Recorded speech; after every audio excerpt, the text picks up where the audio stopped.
अस्सलामु अलैकुम वरहमतुल्लाहि वबरकातुहु।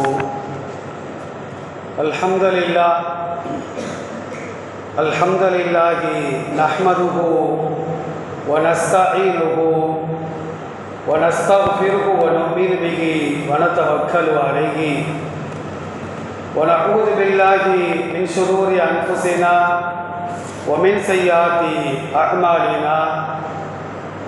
मन यहदिहिल्लाहु फला मुदिल्ल लहु व मन युद्लिल फला हादिय लहु व नशहदु अन ला इलाहा इल्लल्लाहु वहदहु ला शरीक लहु व नशहदु अन्न सय्यदना मुहम्मदन अब्दुहु व रसूलुहु। अम्मा बाद फ़क़द क़ाल अल्लाहु तबारक व तआला फ़ी महकमित तंज़ील वल फ़ुरक़ानिल मजीद।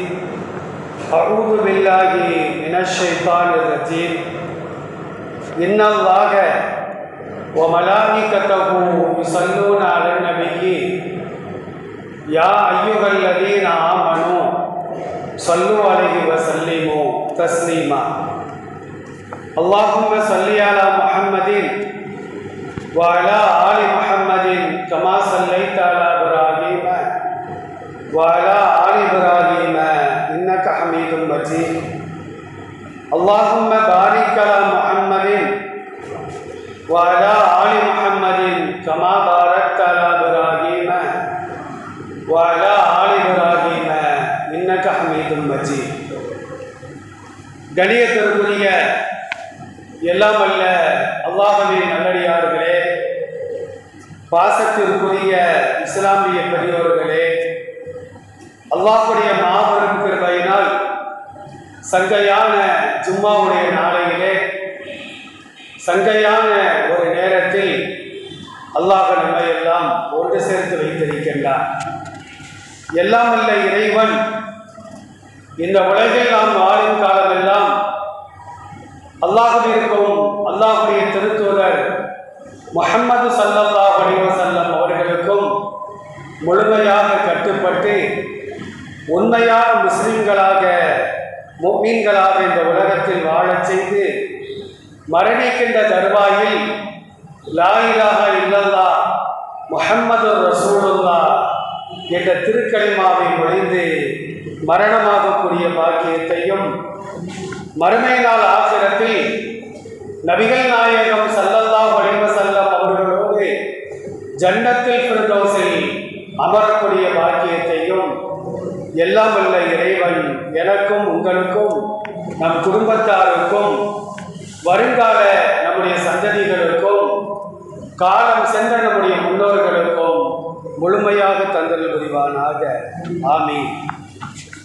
கண்ணியத்திற்குரிய அல்லாஹ்வின் நல்லடியார்களே, உலகத்தில் அல்லாஹ்வினால் படைக்கப்பட்ட உயிரினங்கள் எதுவாக இருந்தாலும் கூட அவைகள் உயிர் வாழ்வதற்கு உணவும் குடிபானமும் மிக மிக அவசியமாக இருக்கின்றது.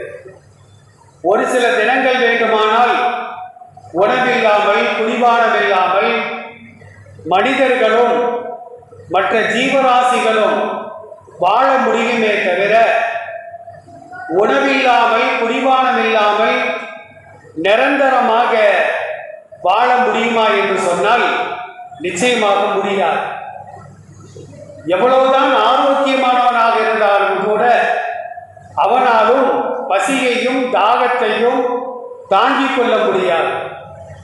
சில தினங்களிலேயே பசியாலும் தாகத்தாலும் மனிதன் உள்பட மற்ற ஜீவராசிகளும் உயிரை மாய்த்து கொள்ளும் என்பதில் எந்த விதமான சந்தேகம் கிடையாது. அப்போ உணவும் குடிபானமும் ஒரு மனிதனுக்கு மிகவும் அவசியமாக இருக்கின்ற காரணத்தினால்தான் அல்லாஹ் ரப்புல் ஆலமீன் உணவை கொடுக்கின்ற பொறுப்பை தன்வசமாக வைத்துக் கொண்டான். நான் சொல்லுகின்றேன், என் மனைவிக்கும் மகளுக்கும் பிள்ளைகளுக்கும் நான் தான் உணவளிக்கின்றேன் என்று நான் சொல்லுகின்றேன். நீங்களும் அந்த வார்த்தையை தான் சொல்வீர்கள். ஆனால் உண்மையிலேயே நாம் உணவளிக்கவில்லை. அல்லாஹ் நமக்கு தந்த உணவை நமக்கும் நம்முடைய மனைவி மக்களுக்கும் பங்கீடு செய்கின்றோம். உணவை நாம் படைத்தோமா? தண்ணீரை நாம் படைத்தோமா? நிச்சயமாக இல்லை. அல்லாஹ் ரப்பல் ஆலமீன் நமக்கு தருகின்ற அந்த ரிஸ்கை, அந்த உணவை நாமும் சாப்பிட்டுக் கொண்டு நம்முடைய பெற்றோர்களுக்கும் நம்முடைய மனைவி மக்களுக்கும் அவைகளை பகிர்ந்து உண்ணச் செய்கின்றோம் என்பதுதான் உண்மையான காரியம்.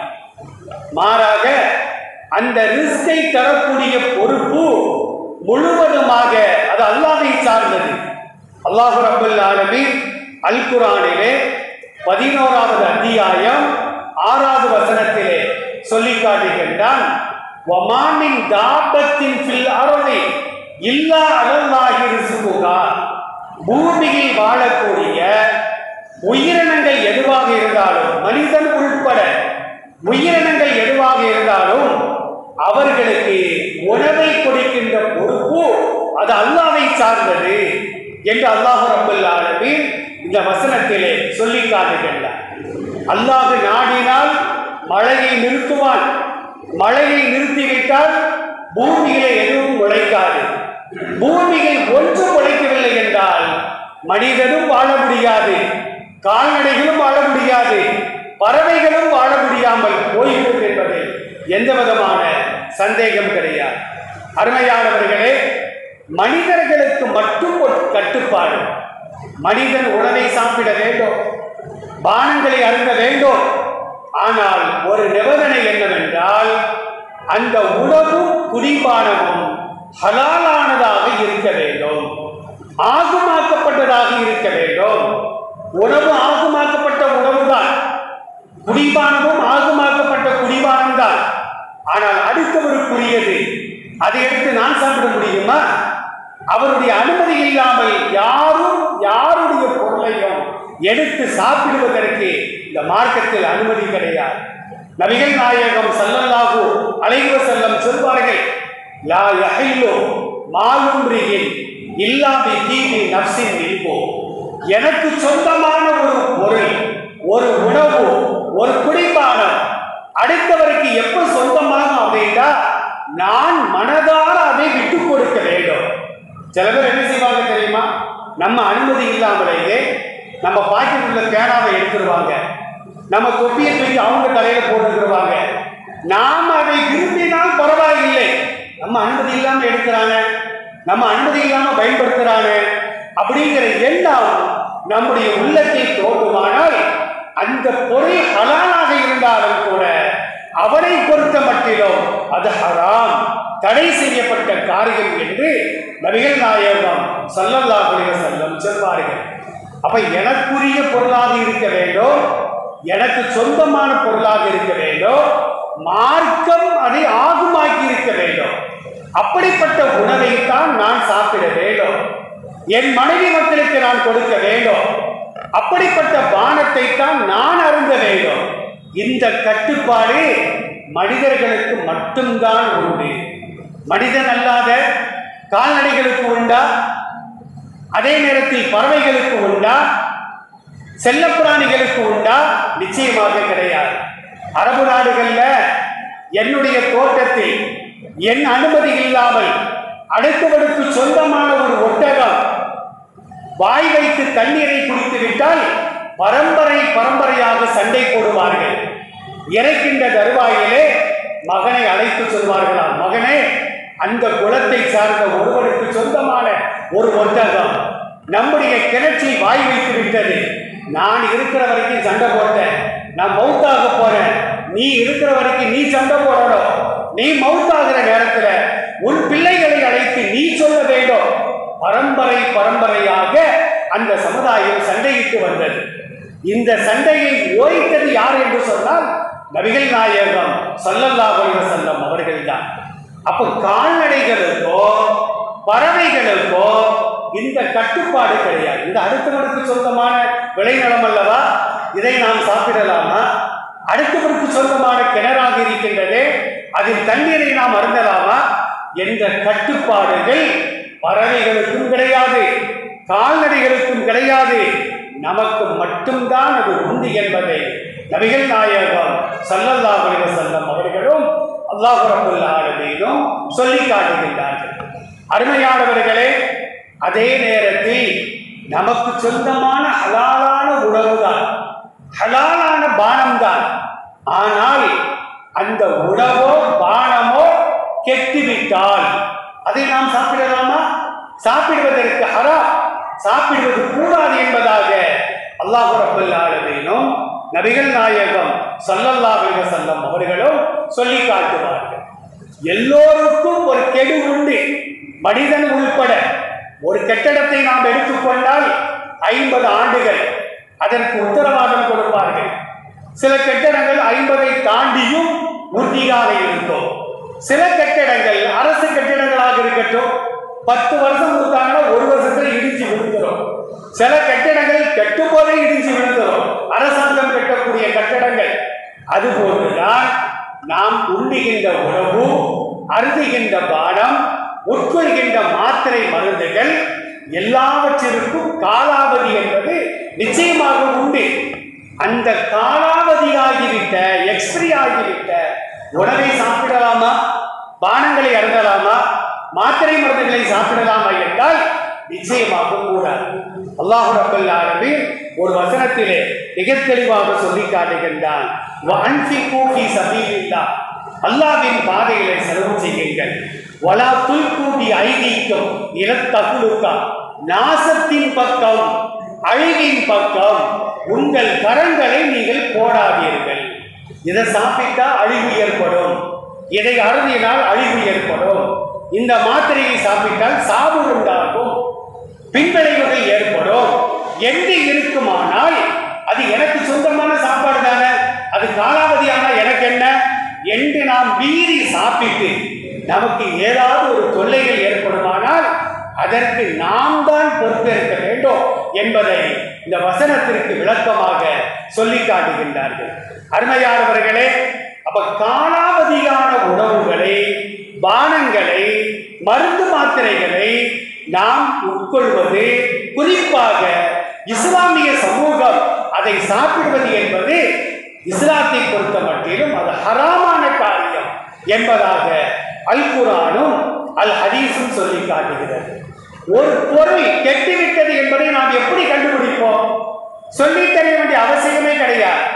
ஒன்று, அந்த உணவின் நிறத்தில் ஒரு மாற்றம் ஏற்படும், உணவினுடைய நிறத்தில் ஒரு மாற்றம் ஏற்படும், அதனுடைய அமைப்பில் ஒரு மாற்றம் ஏற்படும், சுவையில் ஒரு மாற்றம் ஏற்படும், அதனுடைய மனத்தில் அதற்கென்று ஒரு மனம் இருக்கும், அதில் ஒரு மாற்றம் ஏற்படும். கடினமாக அது மாறிவிடும். இலகுவாக இருக்கின்ற ஒரு பொருள் கடினமாக மாறிவிடும். ஒரு இறைச்சி கெட்டு போய்விட்டால் சொல்லித் தெரிய வேண்டிய அவசியம் கிடையாது, துர்வாடை வந்து விடுகிறது, ஊதி விடுகிறது, கொலகொலை என்று மாறிவிடுகிறது. பரவாயில்லை, பிஸ்மில்லா சொல்லி அறுக்கப்பட்ட இறைச்சி தானே, அதை நம்ம சமைச்சு சாப்பிடுவோம். சாப்பிட்டு உனக்கு சாவு வந்துருச்சுன்னா அது தற்கொலைக்கு சமம் என்பதாக இந்த மார்க்கம் சொல்லிக்காட்டு. அப்ப கெட்டு போன பானங்களையோ கெட்டு போன உணவுகளையோ சாப்பிடுவதற்கு மார்க்கத்தில் அனுமதியே கிடையாது. இஸ்லாத்தை பொறுத்த மட்டிலும் நபிகள் நாயகம் ஸல்லல்லாஹு அலைஹி வஸல்லம் சொல்வார்கள், நாம் பயன்படுத்துகின்ற நீர் இருக்கிறதே அதற்கு 3 குணங்கள் உண்டு. ஒன்று நிறம், இரண்டாவது வாடை, மூன்றாவது ருசி. இந்த 3ம் ஒரு நீருக்கு முறையாக இருக்குமானால் அதை நாம் அருந்துவது கூடும், அதை வைத்துக் கொண்டு ஒளி செய்வது கூடும், அதை வைத்துக் கொண்டு கடமையான குளிப்புகளை குளிப்பது கூடும். ஆனால் அதே நேரத்தில் அந்த தண்ணீருடைய 3 தன்மைகளும் மாறிவிட்டால், அல்லது 3இல் ஒரு தன்மை தானாக மாறிவிட்டால், அல்லது வேறொரு பொருள் கலந்து மாறிவிட்டால் அந்த தண்ணீரை கொண்டு ஒளி செய்வதோ, அந்த தண்ணீரை கொண்டு கடமையான குளிப்புகளை குளிப்பதோ, அதை அருந்துவதோ, தாகம் தணிப்பதோ மார்க்கத்தில் அனுமதிக்கப்பட்ட காரியம் அல்ல.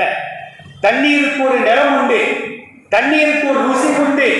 நாம ஒளி செய்கின்ற ஒரு கிணற்று நீரிலே திடீரென்று பார்த்தால் அந்த தண்ணீர் இனிப்பாக மாறிவிட்டது, அல்லது அதிகமான உப்பு தன்மை கொண்டதாக மாறிவிட்டது. யாரோ சீனியை கொண்டிருக்கிறாங்க, உப்பை கொட்டி விட்டார்கள், அது வேறு பொருளை போட்டு போட்டு விட்டார்கள், நிறம் மாறிவிட்டது என்று சொன்னால் அவைகளை பயன்படுத்துவதற்கு மார்க்கத்தில் அனுமதி கிடையாது என்பதாக நபிகள் நாயகம் ஸல்லல்லாஹு அலைஹி வஸல்லம் அவர்கள் நமக்கு சொல்லி காட்டுகின்றார்கள். அப்ப கெட்டுப்போன உணவையோ கெட்டுப்போன பானங்களையோ ஒருவர் அருந்தினால் உடல் நலம் கெடுகிறது. ஆரோக்கியத்தை பாதுகாப்பது 5 நேரம் தொழுவது கடமையாக இருப்பதை போன்று, ரமலானிலே நோன்பு நோற்பது கடமையாக இருப்பதை போன்று, ஜக்காத்தை கொடுப்பது கடமையாக இருப்பதை போன்று, என்னுடைய ஆரோக்கியத்தை நான் பேணுவது எனக்கு கடமை. எனவேதான் நபிகள் நாயகம் ஸல்லல்லாஹு அலைஹி வஸல்லம் சொல்வார்கள், ஒருவர் நின்று தொழுகின்றார், திடீரென்று உடல்ல ஒரு வலி ஏற்படுகிறது, வேதனை ஏற்படுகிறது, ஒரு மயக்கம் வருகிறது, நின்று தொழுதால் கீழே விழுந்து விடுவோம், அடுத்து நமக்கு தொழுக முடியாமல் போய்விடும், அது மரணம் தான் ஏற்படும் என்ற நிலைமை இருக்குமானால் அவர் நின்றவர் கீழே அமர்ந்து தரையில் அமர்ந்து தொழுக வேண்டும். ஆரோக்கியத்தை பேணுவது அவருக்கு கடமை. ஒருவர் ரமலான் நோன்பு வச்சிருக்கிறாரு, திடீர்னு பயங்கரமா தலை சுத்துது, தாகத்தை தாங்க முடியல, பசியை தாங்க முடியல, நோன்பு துறக்கல அப்படின்னா மௌத்தா போயிடுவாரு அல்லது மயக்கமாகி விடுவார் என்றால் அவர் நோன்பை முறிப்பது அவருக்கு கட்டாய கடமை. அதை பின்னால் அவர் கலா செய்து கொள்ளலாம். நான் செத்தாலும் பரவாயில்லை, கீழே விழுந்து கைகால் முடிச்சாலும் பரவாயில்லை, நான் நோன்பை துறக்க மாட்டேன் அப்படின்னா அதற்கு அவர் தான் பொறுப்பேற்க வேண்டும். காரணம், உடல் ஆரோக்கியத்தை பேணுவது ஒவ்வொரு முஸ்லிமான ஆண்களுக்கும் பெண்களுக்கும் கட்டாய கடமை என்பதாக மார்க்கம் நமக்கு தெளிவாக சொல்லி காட்டுகின்றது. அருமையானவர்களே, நாம் அருந்துகின்ற தேநீர், நாம் அருந்துகின்ற பால், நாம் அருந்துகின்ற குளிர்பானங்கள், சாப்பிடுகின்ற வடை, சாப்பிடுகின்ற இட்லி, இவைகளெல்லாம் வீணாகிவிட்டால் அவைகளை தூரே கொட்ட வேண்டுமே தவிர வாயில் கொட்டுவது அதனால் பின்விளைவுகள் ஏற்படுவது ஒரு மூமினுக்கு அழகல்ல என்பதையும் இந்த மார்க்கம் நமக்கு தெளிவாக சொல்லி காட்டுகின்றது. பெரும்பாலான உணவகங்கள்ல, ஹோட்டல்கள்ல நாம விரும்பி போய் சாப்பிட்டு இருக்கிறோம். என்றைக்காவது ஒரு நாள் ஆசைப்பட்டால் சாப்பிட வேண்டியதான். ஆனா இன்னைக்கு நிலைமை எப்படி மாறிட்டு தெரியுமா? என்றைக்காவது ஒரு நாள் விருப்பப்பட்டால் வீட்டில் சமைக்கிறது, மற்ற நாட்கள் முழுக்க ஹோட்டல்ல போய் தான் சாப்பிடுவது. அதனைக்கு மருத்துவமனைகள், மருத்துவத்தில் பல பட்டங்கள், பல படிப்புகள் வந்து கொண்டே இருக்கின்றன. எங்கு பார்த்தாலும் மருந்தகங்கள், மெடிக்கல் ஷாப்புகள். ஒன்று மருத்துவமனையில கூட்டம் அல்லது மெடிக்கல் ஷாப்ல கூட்டம். இந்த இதற்கெல்லாம் காரணம் என்ன? கண்ட கழிவுகள் எல்லாம் வாயில் கொட்டி வயிற்றில் கொட்டி நோயை நாம் வளர்த்து கொண்டே இருக்கின்றோம். உணவகங்கள் என்ன செய்றாங்க? மிஞ்சி போன ரொட்டியாக இருக்கட்டும், மீதமுள்ள இட்லியாக இருக்கட்டும், மீதமுள்ள பிரியாணியாக இருக்கட்டும், மீதமுள்ள சால்னாவாக இருக்கட்டும், எல்லாத்தையும் தூக்கி ஃப்ரிட்ஜில் வச்சிருந்தாங்க. மறுநாள் ஃப்ரெஷ்ஷா எடுத்து அதை சூடாக்கி கமகம என்று கொண்டு வந்து அது சில ஆசிட்டுகளை எல்லாம் ஊற்றி, சில திரவங்களை ஊற்றி, இப்ப தயாரிக்கப்பட்டதை போன்று நமக்கு முன்னால் மேஜையில கொண்டு வைக்கிறாங்கள. நாமளும் ருசியா இருக்கு, ருசியா இருக்கு, இன்னும் 2 பிளேட்டை கொண்டு வாங்க, துட்டு போனாலும் பரவாயில்லை என்று சொல்லி சாப்பிடுகின்றோமே. அதனால்தான் இன்றைக்கு 30 வயதை தாண்டுவதற்கு முன்னால் சுகர் வியாதி, அதே நேரத்தில் இரத்த கொதிப்பு, மாரடைப்பு, பக்கவாதம் போன்ற நோய்களுக்கெல்லாம் இன்றைக்கு இளைய தலைமுறைகள் தாக்கப்படுவதை, தள்ளப்படுவதை இன்றைக்கு நாம் கண்கூடாக பார்த்து வருகின்றோம். இது போன்ற கெட்டுப்போன உணவுகளை எல்லாம் சூடாக்கி நாம் சாப்பிடுகின்ற காரணத்தினால்தான் அஜீரண கோளாறுகள் ஏற்படுகிறது, வயிற்றுப்போக்கு ஏற்படுகிறது, வாந்தி பேதி ஏற்படுகிறது, உடல் நலம் குன்றி விடுகிறது. இவைகளெல்லாம் நாம் தவிர்த்து கொள்ள வேண்டும். அல்லாஹ் ஒட்டுமொத்தமாக அந்த வசனத்திலே சொல்லி காட்டுகின்றான், பூமிகளே அல்லாஹ்வின் பாதையில் செலவு செய்யுங்கள். வாய்க்கு ருசியாக கெட்டுப்போன உணவுகளை சாப்பிடுவதற்காக உங்கள் பணங்களை நீங்கள் செலவு செய்து நோயை நீங்கள் விலை கொடுத்து வாங்காதீர்கள் என்று அல்லாஹ் ரப்பல் ஆலமீன் அந்த வசனத்தின் மூலமாக சொல்லி காட்டுகின்றார். ரோடு ஓரங்கள்ல வடை போட்டு விற்கிறாங்கள, எல்லாத்தையும் நம்ம குறை சொல்ல வரல. 1-2 கடை நல்ல கடையாக இருக்கலாம். ஆனால் பெரும்பாலான கடைகள்ல அந்த வடை சட்டியை பாருங்க, சட்டிக்குள்ளால கறி பிடித்து அப்படி ஒட்டிக்கொண்டே இருக்கும். எண்ணெய்கள் இன்னைக்கு பயன்படுத்துகின்ற எண்ணெய் அந்த டின்னு காலியாற வரைக்கும் பழசுல ஊற்றி ஊற்றி வடையை போட்டு போட்டு நமக்கு தந்து கொண்டே இருக்கின்றார்கள். இது போன்ற எண்ணெய் பலகாரங்களை சில பேர் என்ன செய்வாங்கன்னா, உடம்புல எடையை குறைக்கிறதுக்கு வாக்கிங் போறது, 5 கிலோமீட்டர் போறது, போற வழியில 5 உளுந்த வடை, வர்ற வழியில 5 கார வடை, வீட்டில் போய் மனைவி சுட்ட ஆம வடை, உடம்பு எங்க குறையும்? எண்ணெய் பலகாரங்களை மேலும் மேலும் சாப்பிட இவர் வாக்கிங் போய் போய் உடம்பு கொழுத்ததுதான் மிச்சமே தவிர அங்கே உடம்பு குறைந்தபாடு ஆகாது என்பதையும் இன்றைக்கு நாம் நிதர்சனமாக பார்த்து வருகின்றோம். கடைகள்ல ஹோட்டல்கள்ல சிக்கன் வாங்கி சாப்பிடுறாம எதற்காக நான் சொல்கிறேன் என்றால், மார்க்கம் இது சம்பந்தமாகவும் 1400 ஆண்டுகளுக்கு முன்னால் மிக தெளிவாக பேசி இருக்கின்றது. இஸ்லாமிய சமுதாயத்தை சார்ந்தவர்கள் பெரும்பாலான இளம் பெண்கள் புர்காக்களை அணிந்து கொண்டு தெருவோரங்கள்ல சிக்கன் போட்டு விற்கிறாங்க. சகோதர சமுதாயத்தை சார்ந்தவர்கள் அங்க போய் என்ன செய்யறாங்கன்னா, ஒரு பிளேட் வாங்கி ரோட்லேயே திண்டி ஏப்ப விட்டு வீடுகளுக்கு செல்லக்கூடிய ஒரு காட்சிகளை நாம் பார்க்கின்றோம். அவன் பிஸ்மில்லாஹ் சொல்லி அறுத்தானா, என்ன கறியை போட்டான் யாருக்கு தெரியும்? தானாக செத்த பிராணியை கூட அவனுக்கு ஹலால் ஹராம் கிடையாது. ஆரம்பத்தில் நான் சொன்னதை போன்று இஸ்லாமிய சமூகத்திற்கு மட்டும்தான் ஹலாலும் ஹராமும் ஏற்படுத்தப்பட்டிருக்கின்றது. அவர்களுக்கு அந்த ஹலால் ஹராமே கிடையாது. எந்த கோழியும் தூக்கி போட்டு பொறிச்சு நமக்கு கமகம என்று தருவார்கள். அது உள்ள போச்சுன்னா இன்றைக்கு அல்ல என்றைக்காவது ஒரு நாள் நம்மை நிரந்தர நோயாளிகளாக அது தள்ளி விடுகின்றது. அந்த சிக்கன்ல போடுறாங்கள கடற்கோழி, அரசாங்கம் அதற்கு ஒரு அளவை கொடுத்திருக்கிறது. அந்த அளவுதான் சேர்க்க வேண்டும்.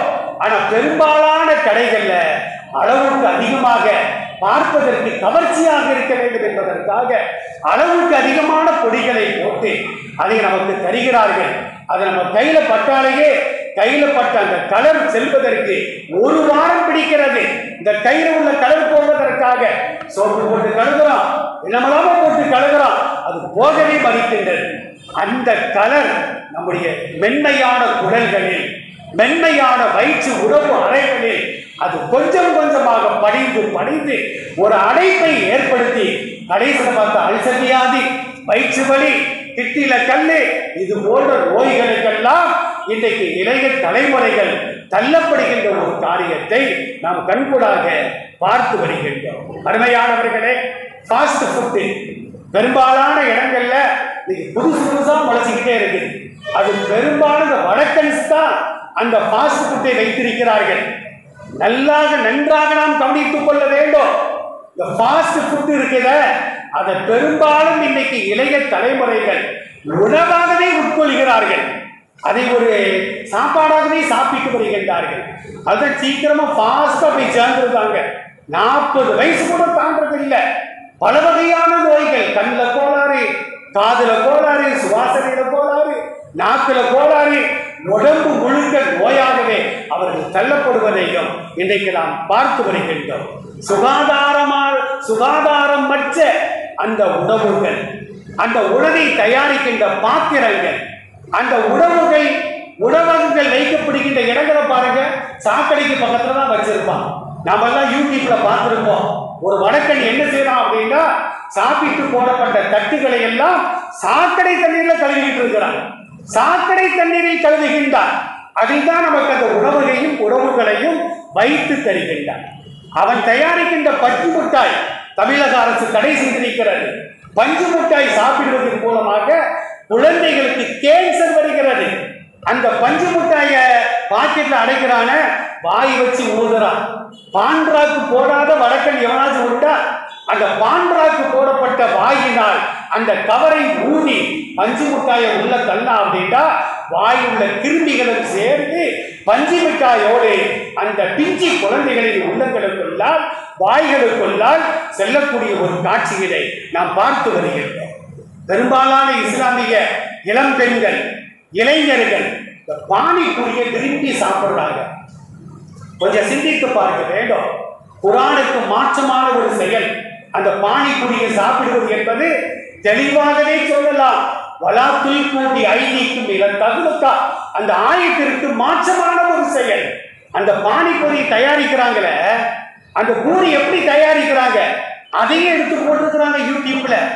என்ன செய்யறாங்கன்னா ஆண்களும் பெண்களும் கழிவறைக்கு போறாங்க.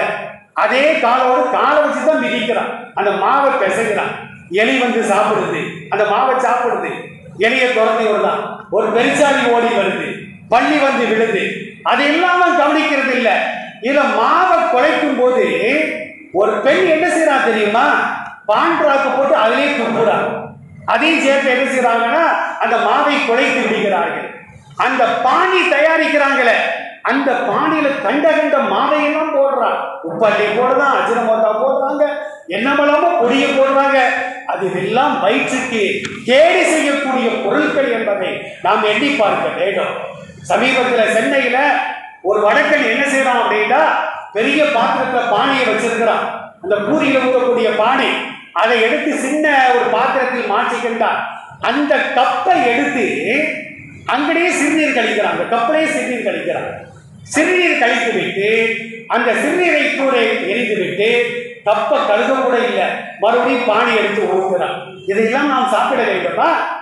அந்த வடக்கன் செய்யக்கூடிய ஒவ்வொரு காரியங்களும் அசூசையான ஒரு செயல்கள், மார்க்கத்திற்கு புறம்பான ஒரு செயல்கள். இன்னொரு செய்தி சொல்வதற்கே கூச்சமாக இருக்கிறது, ஆனால் சொல்லித்தான் ஆக வேண்டும். இந்த குல்பி ஐஸ் இருக்கிறாங்களே, அவனும் வடக்கன் தான். ஹிந்தி படிச்சா அவனுக்கு அங்க வேலை கிடைக்கும், இங்க வேலை கிடைக்குங்கிறான். கடைசியில் ஹிந்திக்காரனுக்குள்ள பானிபூரியும் பஞ்சு முட்டாய்னா வித்துட்டு இருக்கிறாங்க நம்ம நாட்டில் வந்து. அவன் என்ன செய்யறான் அப்படின்னா, தன்னுடைய விந்தணுவை எடுத்து அந்த குல்பி ஐஸ்ல தடவி கொடுக்கிறான். தெரியாமல் குடிக்கின்றான். இதை ஒருவர் வீடியோ எடுத்து போடுகின்றார். தன்னுடைய விந்தணுவை எடுத்து அந்த ஐஸ்ல தடவி வாங்குபவர்களுக்கு அதை கொடுக்கின்றார். எவ்வளவு அயோக்கியத்தனமான ஒரு செயல்! இதையெல்லாம் நம்ம சமுதாயத்தின் பெண்கள்கிட்ட, வீடுகளில் உள்ள பெண்கள்கிட்ட நாம போய் சொல்ல வேண்டும் என்பதாக இந்த நேரத்தில் நான் அன்பாக கேட்டுக்கொள்கின்றேன். அருமையானவர்களே, ஒரு பலசரக்கு கடை நடத்தக்கூடியவர் சொல்லி காட்டுகின்றார். இந்த பானிபூரி தயாரிக்கிறதுக்கு மாவு வாங்க வரக்கூடிய அந்த வடக்கன் என்ன செய்யலாம் அப்படின்னா, கீழே கிடக்கிற மாவையெல்லாம் தாங்க பாய், அதுதான் பானிபூரி செய்யணும். உளுத்து போன வத்தல், உளுத்து போன புழுத்து போன புழு வைத்த வண்டு வைத்த வத்தல், புளிகளை எங்களுக்கு தாருங்கள், நாங்கள் பானி தயாரிக்க வேண்டும், பூரி தயாரிக்க வேண்டும். நல்ல பொருட்கள்ல கூட அவைகளை தயாரிப்பதில்லை. மோசமான பொருட்கள், கடைகளிலே சிந்தி கிடைக்கின்ற அந்த பொருட்களை தான் அவர்கள் அந்த பானிபூரி தயாரிப்பதற்காக பயன்படுத்துகின்றார்கள். அவர்கள் மீது உள்ள கோபத்தினால் நான் சொல்லி காட்டவில்லை, நாம் நம்மை பாதுகாத்துக் கொள்ள வேண்டும் என்பதற்காக இந்த செய்திகளை நான் சொல்லி காட்டுகின்றேன். அருமையானவர்களே, அல்லாஹ் ரப்பல் ஆலமீன் கால்நடைகள் மூலமாக பால் தெரிகின்றார். பால் எப்படி உற்பத்தி ஆகிறது? எந்த நூல்களிலாவது நாம் படிக்க முடியுமா? விஞ்ஞானம் எவ்வளவு வளர்ந்திருக்கின்றது.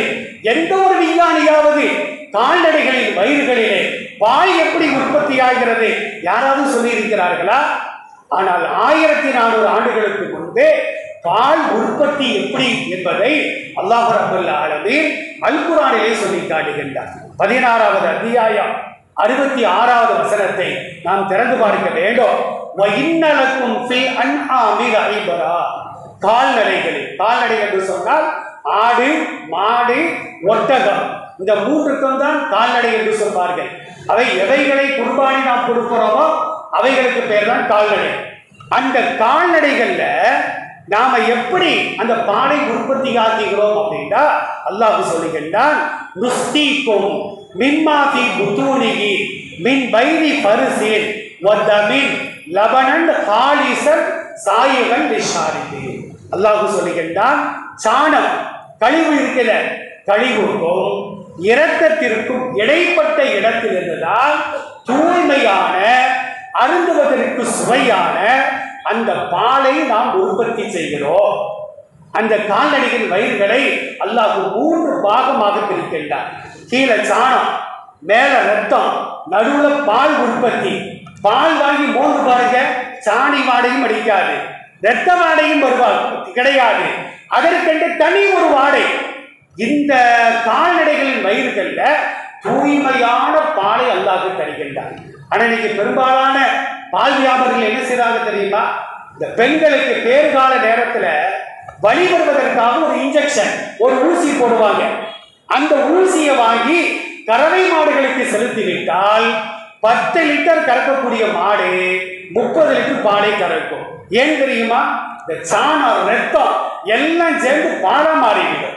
அந்த பாலை நம்முடைய குழந்தை செல்வங்களுக்கு, பிறந்த குழந்தைகளுக்கு தாய்ப்பால் கொடுத்தால் அழகு கெட்டு விடுமோ, அழகு சரிந்து விடுமோ என்று நினைத்துக் கொண்டு இன்றைக்கு பெரும்பாலான பெண்கள் தாய்ப்பால் கொடுக்கிறதே இல்லை. இந்த மாட்டுப்பாலை வாங்கி தான் கொடுக்குறாங்க. எனவே அந்த மாட்டுப்பால் எப்படி உற்பத்தி ஆகிறது? இரத்தமும் சாணியும் கலந்து இன்றைக்கு பாலாக வந்து கொண்டிருக்கிறது. அந்த பாலை நம்ம கொடுத்தா நோய் எதிர்ப்பு சக்தி 0% மாறிடும். அந்த குழந்தைகளுக்கு நோய் எதிர்ப்பு சக்தியே இல்லாமல் போய்விடும். அடிக்கடி நோய் பிடிக்கும். ஒரு திடகாத்திரமான குழந்தை இல்லாமல் அது ஆகிவிடும். மாலைக்கண் வியாதி வந்துவிடும். காதுகள் செவிடாகிவிடும். இன்றைக்கு மருத்துவர்கள் சொல்லி காட்டுகிறார்கள். அதே நேரத்தில் பெண் குழந்தையாக இருந்தாலும் ஆண் குழந்தையாக இருந்தாலும் 8 வயசுல 9 வயசுல அவர்கள் பருவ வயதை அடைந்து விடுவார்கள். இந்த மாதிரி ஆபத்துக்கள் எல்லாம் ஏற்படுவதற்கு என்ன காரணம்? இது போன்ற நம்முடைய தவறுகள் தான் என்பதை நாம் எண்ணி பார்க்க கடமைப்பட்டிருக்கின்றோம். அருமையானவர்களே, கடைசியாக ஒரு செய்தியை நான் பதிவு செய்கின்றேன். சில தினங்களுக்கு முன்னால் கர்நாடகாவில் ஒரு சிறுவன் ஒரு பொருளை வாங்கி சாப்பிடுகின்றான். அந்த பொருளை வாயில போட்ட உடனே வாயிலிருந்து போக, மூக்கிலிருந்து போக, கடைசியில் வழியால் கதறுகின்றான், கத்துகின்றான். தூக்கி கொண்டு மருத்துவமனைக்கு ஓடுகின்றார்கள். மரணத்தின் விளிம்பிக்கே அவன் சென்று விடுகின்றான். கடைசியில் மருத்துவம் செய்த காரணத்தினால அந்த சிறுவன் பிழைத்துக் கொள்கின்றான். அந்த சிறுவன் சாப்பிட்ட உணவோ இன்றைக்கு தமிழகத்தில் பல இடங்கள்ல இன்றைக்கு முளைத்து வருகிறது. பெற்றோர்கள் என்ன செய்யறாங்க தெரியுமா? சின்ன பிள்ளை தானே ஆசைப்படுறான், 2 வாங்கி வாயில போடட்டுமே, வாயிலையும் மூக்கிலையும் புகை வருத அப்படின்னு என்ன செய்யறாங்கன்னா அதை பார்த்து வாங்கி கொடுத்து அதை பார்த்து ரசிக்கின்றார்கள். ஆனால் அதை சாப்பிடலாமா? சாப்பிடுவது கூட. காரணம் என்ன தெரியுமா? திரவ நைட்ரஜன் அப்படிங்கிற ஒரு வாயு. அந்த வாயுவை என்ன செய்கிறார்கள்? அந்த உணவு பண்டங்களிலே நேரடியாக செலுத்தி, நீர்களிலே தண்ணீர்களிலே நேரடியாக செலுத்தி, பிஸ்கட்டுகளிலே நேரடியாக செலுத்தி அதை உடனே வாயில போட சொல்றாங்க. வாயில போட்டா இப்போ புகை வரும், ஒரு நாள் நுரதள்ளிடும். வாயிலிருந்து புகை வருது, மூக்கிலிருந்து புகை வருது. அதை வேடிக்கையா பார்க்கிறாங்க. அந்த நைட்ரஜன் என்ன செய்யலாம் அப்படின்னா திரவமாக இருக்கின்ற பொருளை எல்லாம் திடப்பொருளாக உடனடியாக அது மாற்றி விடுகிறது. அந்த சிறுவன் தண்ணீரில் கலந்து கொடுக்கப்பட்ட அந்த நைட்ரஜனை, திரவ நைட்ரஜனை வாயில போட்ட உடனே அந்த திரவ பொருள் திடப்பொருளாக மாறி அவனுடைய மூச்சு குழாயை போய் அடைக்கின்றது. மூச்சு விட முடியாமல் அவன் கத்துகின்றான், கதறுகின்றான். கடைசியில் மருத்துவமனைக்கு அழைத்து செல்லப்பட்டு உயிர் பிழைக்கப்படுகின்றான். அருமையானவர்களே, இது போன்ற உணவுகளை எல்லாம் வியாபாரம் செய்வதோ அதை வாங்கி சாப்பிடுவதோ எந்த மனிதர்களுக்கும், குறிப்பாக இஸ்லாமிய சமூகத்திற்கு அது பச்சை ஹராம் என்பதைத்தான் இந்த நேரத்தில் நாம் சொல்லிக் கொள்வதற்கு ஆசைப்படுகின்றோம். இளைஞர்களே, உங்களுக்கு சிக்கன் சாப்பிடணும்னு ஆசைப்பட்டா 1 கிலோ சிக்கனை வாங்கி அம்மாட்ட போய் கொடுங்க. அம்மா என்ன செய்வாங்கன்னா பிள்ளைகள் மேல் அக்கறையாக அவங்க பக்குவமாக நமக்கு செய்து தருவார்கள். பெற்றோருக்கு தெரியாம, உற்றார் உறவினருக்கு தெரியாம இருட்டுக்குள்ளால போய் நின்றுகிட்டு அவன் எண்ணத்தை கலக்கிறான், எண்ணத்தை போட்டு தாரான் அப்படின்னு தெரியாம அது பிஸ்மில்லா சொல்லி அறுக்கப்பட்ட பிராணியா, தானாக செத்த பிராணியா என்று கூட தெரியாமல் வாங்கி சாப்பிட்டால் கடைசியில் நோயில் தள்ளப்படுவதும் வேதனைகளை அனுபவிப்பதும் இளைய சமுதாயம் தான் என்பதை இந்த நேரத்தில் நான் கேட்டுக்கொண்டு, அது பச்சை ஹராம் என்பதையும் குர்ஆனுடைய ஆயத்தின் அடிப்படையிலே உறுதியாக சொல்லிக்கொண்டு, எல்லாம் அல்ல இறைவன் இஸ்லாமிய சமூகத்தையும் மற்ற சமூகத்தை சார்ந்த இளைஞர்களையும் இளம் பெண்களையும் அது போன்ற உணவுகளை விட்டும் அல்லாஹ் பாதுகாப்பானாக. வாஹிரு தஅவானா அனில் ஹம்துலில்லாஹி ரப்பில் ஆலமீன். அஸ்ஸலாமு அலைக்கும் வரஹ்மத்துல்லாஹி வபரகாத்துஹு.